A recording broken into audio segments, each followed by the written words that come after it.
नमस्कार, मैं चंद्र उपाध्याय आप सभी लोगों का बहुत बहुत स्वागत एवं अभिनंदन करता हूं आपके अपने YouTube चैनल साइकोलॉजी वाले गुरुजी में। आज के क्लास में हम सांख्यिकी से संबंधित जिस महत्वपूर्ण टॉपिक के बारे में बात करने वाले हैं वह है जिस शतांश, या इसको हम प्रतिशतांश भी कहते हैं और अंग्रेजी में इसको कहते हैं हम परसेंटाइल और सेंटाइल। तो आज के क्लास में आपको बताएंगे कि कैसे आप जो है प्रदत्तों का परसेंटाइल निकालेंगे। यह स्टैटिक का एक महत्वपूर्ण टर्म है जो अक्सर आपके परीक्षा में पूछा जाता है, और ये जो सांख्यिकी का पेपर है इससे संबंधित क्वेश्चन आपके नेट के क्वेश्चन में भी आते हैं। और ये जो क्लास चल रहा है ये कॉमन क्लास सांख्यिकी चल रहा है, जो कोई भी विषय पढ़ता हो बच्चा हो सबके लिए महत्वपूर्ण है, चाहे वो मनोविज्ञान पढ़ता हो, समाजशास्त्र, शिक्षा शास्त्र, गृह विज्ञान और अन्य भी विषय हैं जिसमें किसी न किसी रूप में सांख्यिकी पढ़ाया जाता है। और रिसर्च के लिहाज से तो सांख्यिकी का बहुत ही ज़्यादा महत्व बढ़ जाता है। इसलिए आप लोग जो है वीडियो को लास्ट तक देखिएगा, क्योंकि एक भी स्टेप आप मिस करेंगे तो आप जो है ये गणितीय प्रकरण में इसको आप समझ नहीं पाएंगे। तो बिना स्किप किए हुए लास्ट तक मेरे साथ क्लास में बने रहिए। मैं आपको सिखाता हूँ कि आप कैसे आंकड़ों से क्या है परसेंटाइल निकाल सकते हैं। तो सबसे पहले हम बात करेंगे शतांश होता क्या है। देखिए, शतांशी मान वह मान है जो कि समस्त व्यवस्थित प्राप्तांकों को 100 सम अंशों में विभक्त करता है। इसका नाम ही पड़ा, शतांश मतलब होता है 100। कह रहा है कि शतांशी मान वह मान है जो कि समस्त व्यवस्थित प्राप्तांकों को 100 बराबर भागों में विभक्त करता है। ठीक है, अतः किसी भी समूह में इसकी संख्या 99 होती है। ठीक, यक्स में शतांशी को क्या लिखते हैं हम? px लिखते हैं। 20 में शतांशी को क्या लिखते हैं? p20 लिखेंगे। चूंकि किसी भी शतांशी मापनी पर 100 प्राप्तांक होते हैं, ठीक है, 1 से लेकर 100 तक होता है, अतएव शतांशी p1 से p100 तक होते हैं। p से इंडिकेट करते हैं, ठीक है, और p1 से p100 तक होते हैं। जैसे आप परसेंटेज निकालते हैं तो 100 का आप जो है भाग देते हैं, परसेंटेज में 100% होता है, ठीक उसी प्रकार से परसेंटाइल निकाला जाता है स्टैटिक्स में। ठीक है, तो इसमें क्या होता है, p1 से p100 तक कोई भी संख्या इसमें आ सकता है। एकदम सिंपल भाषा में आप समझें, शतांश मान क्या है, जिसमें कोई भी व्यवस्थित प्राप्तांक है वो 100 बराबर भागों में बांटा जा सकता है। तो आइए सीखते हैं शतांशी मान की हम गणना कैसे करते हैं, परसेंटाइल मान हम कैसे निकालते हैं। तो सबसे पहले जैसा कि हर आप मध्यमान, मध्यांक, बहुलांक में देखे थे कि पहले जो है आंकड़े जब अव्यवस्थित रहेंगे तो उनका निकालेंगे और जब आंकड़े व्यवस्थित रहेंगे तो उनका निकालेंगे। ठीक उसी तरह से इसमें भी जब जो प्रदत्त हैं, जो प्राप्तांक है, जो आंकड़े हों वो अव्यवस्थित हो, समूह में नहीं हो, तो उनका शतांश कैसे निकाला जाता है। तो सबसे पहले आप फार्मूला नोट करिए। फार्मूला है pn, ठीक है, इससे pn बराबर स्मॉल n कोष्टक में कैपिटल N प्लस 1/100 स्कोर, 100वां स्कोर। ठीक, ये फार्मूला है। फार्मूला को आप लोग नोट कर लीजिए। अब हम ये देखते हैं कि यह जो इसमें लिखा हुआ है सिंबल, उसका मतलब क्या है। तो pn का मतलब होता है गणना करने वाले कोई भी शतांशी। अगर हम मान लीजिए हमसे पूछ दिया कि 20वें शतांशी का मान निकालिए, तो ये p20 हो जाएगा। ठीक, स्मॉल n बराबर गातव्य शतांशी की संख्या। ये जो यहाँ पे n अगर पूछ देगा कि 20वें शतांशी मान करेगा तो यही क्या है, p20 हो जाएगा। यही क्या है, गातव्य शतांशी की संख्या हो जाएगा। n बराबर क्या है, प्राप्तांकों की संख्या। जो प्राप्तांक दिए गए हैं वो कितने प्राप्तांक हैं उनकी संख्या।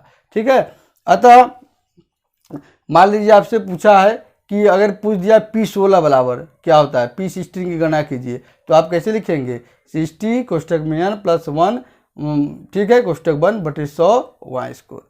p64 का पूछेगा तो 64, ठीक है, n के जहाँ पे 64 हो जाएगा। ठीक, और ये क्या है, ज्ञातव्य शतांशिक संख्या, इसलिए 64 कोष्टक में n प्लस 1/100 वाई स्कोर। अब एक एग्जाम्पल के माध्यम से समझते हैं कि कैसे इसको हल किया जाता है, कैसे एग्जाम में पूछा जाता है। देखिए, एग्जाम में ऐसे पूछा जाएगा कि निम्नलिखित प्रदर्शकों की सहायता से p22, p57, p80 का प्राप्तांक ज्ञात कीजिए।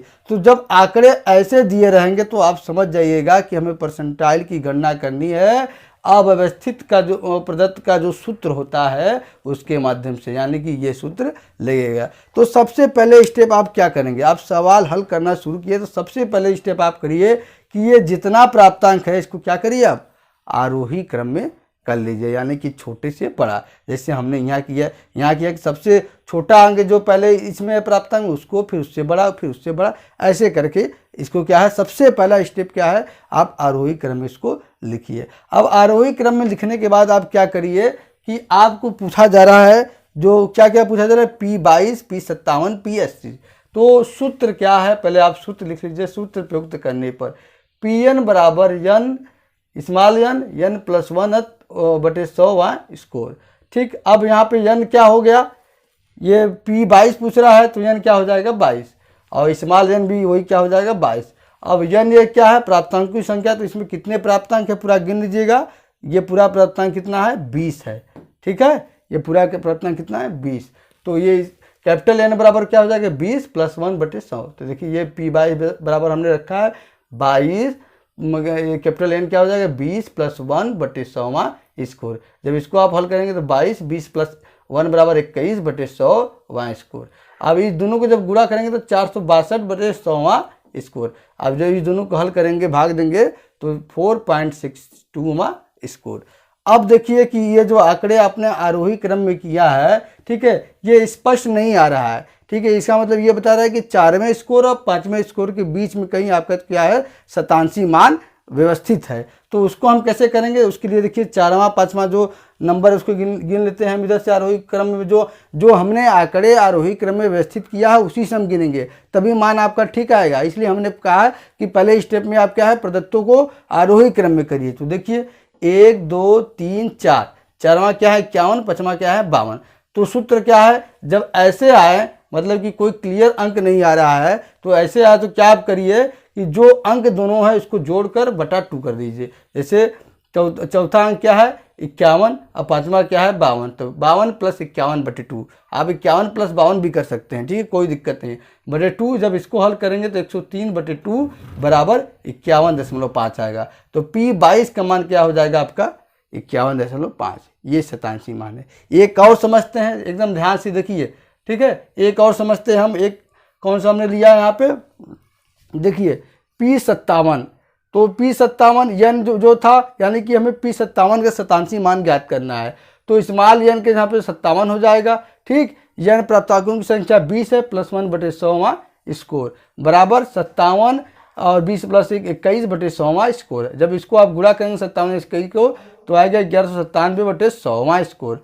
अब इसको जब हल करेंगे तो आएगा 11.97 स्कोर। अब ये भी क्या है, स्पष्ट नहीं हो रहा है, यानी कि 11 और 12 के बीच में क्या है, आपका जो शतांशी मान है वो व्यवस्थित करेगा। तो आपने वो आंकड़े जो क्या है आप आरोही क्रम में किए थे उसमें से 11वां 12वां आंकड़े को उठा लीजिए और उसको दोनों को जोड़कर 2 से भाग दीजिए, जो आएगा वही आपका शतांशी मान। तो हम गिनते हैं 1 2 3 4 5 6 7 8 9 10 11 12। 11वां 12वां हमारा प्राप्तांक कौन सा है, 61 है और क्या है 65 है। ठीक, तो हम 65 प्लस 61 और बटा 2, तो जब जोड़ेंगे तो 126/2, यानी कि इसको काटने के बाद कितना आएगा 63। तो P57 का शतांशी मान क्या आ गया, प्रतिशतांक क्या आ गया 63। यह आंसर है। एक और समझ लेते हैं, एकदम आसान है, कोई दिक्कत नहीं है, आपको एकदम आराम से समझ है। देखिए P80 बराबर क्या हो गया, P80 पूछ रहा है तो स्मॉल n 80 हो जाएगा और ये प्राप्तांक की संख्या 20 प्लस 1/100। ठीक, y स्कोर जब हल करेंगे तो 80 गुणे 21/100 स्कोर। अब इसको 16 से 80/100 स्कोर, फिर हल करेंगे तो 16.8 स्कोर। यह भी स्पष्ट नहीं आ रहा है, तो ये किस में पड़ेगा 16 और 17 में। तो आपका जो आरोही क्रम में आंकड़ा है उसमें से 16वां 17वां आंकड़े को उठा लीजिए। तो हम गिन रहे हैं 1 2 3 4 5 6 7 8 9 10 11 12 13 14 15 16 17, यानी कि 16वां 17वां स्कोर कौन सा है, 72 और 74 है। तो 74 प्लस 72 उसमें 2 से भाग लीजिए, 146/2 बराबर 73। तो P80 का शतांशी मान क्या हो गया 73। तो एकदम ये आसान है आपको शतांशी मान निकालना कि जब आंकड़े क्या है अव्यवस्थित हो, यानी कि अव्यवस्थित जब आंकड़े हो तो आपसे पूछ दे कि परसेंटाइल की गणना कीजिए, तो आप ये सूत्र लगा के जो हमने स्टेप बताया है वो स्टेप को आप फॉलो करिए, आप क्या है अच्छे से निकाल लेंगे, कोई दिक्कत नहीं होगी। अभी हमने बात किया कि जब आंकड़े क्या हो अव्यवस्थित हो, समूह में नहीं हो, तो कैसे हम परसेंटाइल की गणना करेंगे। इसको आप लोगों को हमने स्टेप बाय स्टेप में बात किया। अब हम बात करने वाले हैं कि जब आंकड़े क्या हो व्यवस्थित में हो, समूह में हो या वर्गांतर में हो तो परसेंटाइल कैसे निकाला जाता है उसका सूत्र पहले आप देख लीजिए, सूत्र आप नोट कर लीजिए। देखिए हमने सूत्र बताया है Pn बराबर LM प्लस स्मॉल एन गुणे एन बटे 100 माइनस FB बटे FP गुणे CI, ये पूरा सूत्र और इसमें जो सिंबल है वो क्या है इसके बारे में हमने बता दिया है। ठीक है, अब हम बात करते हैं कि इसके आगे के स्टेप क्या है। अब आपसे हमने एग्जांपल लिया तो इसमें पूछा था कि P75 और P45 की गणना कीजिए। कैसे? जब ऐसे तालिका कहीं दिखे तो आप समझ जाइए कि क्या है, हमको व्यवस्थित तरीके से जो शतांश निकाला जाता है उसका जो सूत्र है उसका प्रयोग करना है। तो आपको वर्गांतर आवृत्ति दिया रहेगा, उसके बाद आपको क्या काम करना है, बिना देरी किए हुए आपको क्या है CF एक तालिका बना के एक और कॉलम बना के CF निकालेंगे। CF कैसे निकलेगा हमने अभी आपको बताया था कि पहले ये जो संख्या नीचे वाली है यहाँ पे लिख लीजिए। अब इसको क्या है इसमें जोड़िए, 3 1 4 7 4 11 11 12 23 23 9 32 32 3 35 35 3 38 38 2 40, ये CF हो गया। n कितना है 40 और ऊपर CF कितना है 40, यानी कि अपना क्यूमुलेटिव फ्रीक्वेंसी हो गया। अब ये बात किया जाता है कि सूत्र में हमारे LM है लोअर लिमिट, फिर स्मॉल n है, कैपिटल N है बटे 100 माइनस FB क्या है, FP क्या है गुणे CI, ये कैसे हमको पता चलेगा। तो सबसे पहले हमको ये निश्चित करना होगा LM। ठीक है, Pn तो आप जानते हैं ज्ञात की जाने वाली शतांश की संख्या, यानी कि हमको याद करना है P75, तो ये क्या हो जाएगा Pn। ठीक, अब हम बात करते हैं कि LM कैसे निकालेंगे। हम ये कैसे पता करेंगे कि जो हमारा शतांश है वो किस वर्गांतर में स्थित है और उसकी लोअर लिमिट क्या है। तो उसके लिए एकदम सिंपल से हमने यहाँ सूत्र लगाया, जैसे P75 का हमको पता करना है तो n जो कैपिटल N है प्राप्तांक n बराबर प्राप्तांकों की संख्या आपको पता है कितना है 40 गुणे स्मॉल n क्या है, यह है शतांश वाला। ठीक है, इसको तो इन दोनों को गुणा करके 100 से भाग कर दिए, जो आएगा आपका क्या है वो क्या हो जाएगा 30। तो ये जब 40 को 75 से गुणा करेंगे तो 3000 आएगा बटे 100 बराबर 30 आ गया। अब 30 आ गया तो 30 आप देखिए इस क्यूमुलेटिव वाले फ्रीक्वेंसी में देखेंगे, संचयी आवृत्ति में देखेंगे कि 30 कहाँ पड़ रहा है, किस आवृत्ति के अंतर्गत 30 आ सकता है। तो देखिए 23 से ऊपर है और 32 वाले आवृत्ति में क्या है 30 समाहित है। ठीक है, 32 वाले आवृत्ति में 30 समाहित है, यानी कि तब यहाँ पे आप डैश कर दीजिए तुरंत। ये वाला आवृत्ति जो आपका है ये क्या है, इसी में आपका क्या है लोअर लिमिट स्थित है। तुरंत इसको आपकी जो है ऐसे घेर दीजिए, ऐसे घेर देंगे तो आपको सब प्राप्त हो जाएगा। क्या क्या प्राप्त हो जाएगा। अब आपको इसका शुद्ध न्यूनतम सीमा, तो ये इसका न्यूनतम शुद्ध सीमा क्या हो जाएगा 29.5। देखिए यहाँ पे लिखा हमने LM बराबर 29.5। ठीक, n बराबर 40 आपको पता है। अब FB बराबर 23 वो कैसे आया, देखिए FB बराबर न्यूनतम सीमा के नीचे की सभी सीमा की आवृत्तियों के योग, न्यूनतम सीमा के नीचे के, यानी कि ये जो है इसके सभी आवृत्तियों का योग। ठीक है, यानी 3 1 4 7 4 11 11 12 23। ठीक है, तो क्या हो जाएगा FB बराबर 23। अब FP बराबर 9। FP क्या है, Pn वाले वर्गांतर की अवधि जिसमें शतांश पड़ा है, शतांशी मान पढ़ सकता है, उसकी क्या है आवृत्ति, यानी कि ये क्या है 9। ठीक, वहाँ पे मेरे CI यानी कि 10 से 15 वर्गांतर का कितना है 5। अब ये जब प्राप्त हो गया आपको तो इसको क्या है मान को सभी मानों को पुटअप कर दीजिए। 29.5 प्लस 75 गुणे 100 75 गुणे 40 बटे 100 माइनस 23 बटे 9 गुणे 5। अब इसको जब आप हल करेंगे तो आपको इतना मान प्राप्त हो जाएगा। P75 बराबर 33.39। यही आपका क्या हो गया व्यवस्थित तरीके से शतांश की गणना। वैसे P45 को हमको निकालना है तो हमको P45 कैसे निकालेंगे, तो पहले हम पता करेंगे किस वर्गांतर में वो आवृत्ति पड़ रही है, ये पहले हम देखेंगे ना।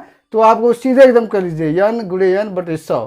तो n क्या है 40 आपको प्राप्त है और ये स्मॉल n 45 है बटे 100 करेंगे 1800 बटे 100 यानी कि 18। अब देखिए 18 किस संचयी आवृत्ति में पड़ सकती है, तो देखिए 11 से ऊपर है लेकिन 23 में समाहित है, तो मतलब कि 23 के सामने वाली आवृत्ति में पड़ेगी, यानी कि 25 से 30 वाली आवृत्ति में पड़ेगी। तो इसको आप तुरंत ऐसे कैसे डैश कर लीजिए। अब यहाँ आपको इसका शुद्ध लोअर लिमिट 25 का क्या होगा 24.5। ठीक है, यहाँ पर दिया n 40 पता है, FB बराबर 11। ठीक, FB बराबर क्या है 7 3 10, इसके नीचे की सभी आवृत्ति का योग 11 और एफ पी बराबर क्या है 12, जिसमें शतांश की आवृत्ति पड़ती है, शतांश पड़ता है उसकी आवृत्ति 12। अब इस सभी मानों को आप यहाँ पे रख दीजिए। देखिए सभी मानों को मैंने रख दिया यहाँ पे, और रखने के बाद क्या है, जब गणना किया तो क्या पता प्राप्त हुआ, P245 बराबर 27.42। एकदम सिंपल तरीका है। जैसे आप जब आंकड़े अव्यवस्थित तो उसके लिए एकदम सिंपल तरीका हमने बताया हल करने के लिए। ठीक है, इसके लिए इसमें आप एक संक्षेप रूप में समझिए कि आपको क्या करना होगा। देखिए सबसे पहले सवाल आपको इस प्रारंभ में पूछेगा, प्राप्तांक आवृत्ति दिया रहेगा, ठीक, और इससे पूछ देगा कि कोई भी P से लेके P1 से लेके P0 से लेके P100 तक के बीच में किसी भी मान पूछ देगा। जैसे P25 की गणना कीजिए, P75 की गणना कीजिए। तो अब इस सवाल को कैसे हल करेंगे आप, दूसरा स्टेप है आप तुरंत CF कर दीजिए, कम्युनिटी फ्रीक्वेंसी में इस फ्रीक्वेंसी को बदल दीजिए। इसको हमने बताया कि 1, फिर उसके बाद 1 3 4, फिर उसके बाद 4 7 4 11, 11 12 23, ऐसे कर दीजिए। ठीक, n बराबर 40 है। अब आपका सूत्र क्या है देख लीजिए, Pn बराबर LM प्लस NN बटे 100 माइनस FB बटे FP गुणे CI। ठीक, इतना हो गया। अब आपको सूत्र में जो जो मान ज्ञात है उसको लीजिए, जो जो ज्ञात नहीं मान है उसको आपको पता करना है। तो कैसे, सबसे पहले आप अगर लोअर लिमिट पता कर लेते हैं तो आपको क्या है, सब जो है मान प्राप्त हो जाएंगे। तो लोअर लिमिट कैसे प्राप्त करेंगे, हमने बताया कि जैसे P75 का हमको पता करना है कि एक किस में पड़ेगा। तो जो कैपिटल एन इसका सूत्र है कैपिटल एन गुणे n बटे 100। कैपिटल एन कितना है 40 गुणे स्मॉल एन कितना है 75 बटे 100, यानी 3000 बटे 100 यानी कि 30 प्राप्त हो गया। जब ये 30 प्राप्त हुआ तो आप इसमें संचय आवृत्ति देखेंगे 30 किस आवृत्ति के अंतर्गत समाहित है, 23 से ऊपर है कि 32 के नीचे है, यानी कि 32 वाले आवृत्ति में समाहित है। जैसे ही आपको ये अंक मिले उसको क्या है, आप वर्गांतर को घेर दीजिए। अब जैसे ही घेर देंगे आपको इसका शुद्ध लोअर लिमिट 29.5 प्राप्त हो गया। ये क्या आपको FP प्राप्त हो गया। अब इसको सबको पूरा जोड़ देंगे, अब FB प्राप्त हो गया। सिंपल। अभी जितना मान है इसको क्या फार्मूला में पुट करके आप हल कर दीजिए, आपको क्या है शतांशी मान पता चल जाएगा। तो देखा आपने कितना आसान था व्यवस्थित तरीके से शतांश की गणना करना। तो ये तो बात रहा परसेंटाइल कैसे निकाला जाता है, शतांश कैसे निकाला जाता है, दोनों तरीके से, व्यवस्थित तरीके से, अव्यवस्थित तरीके।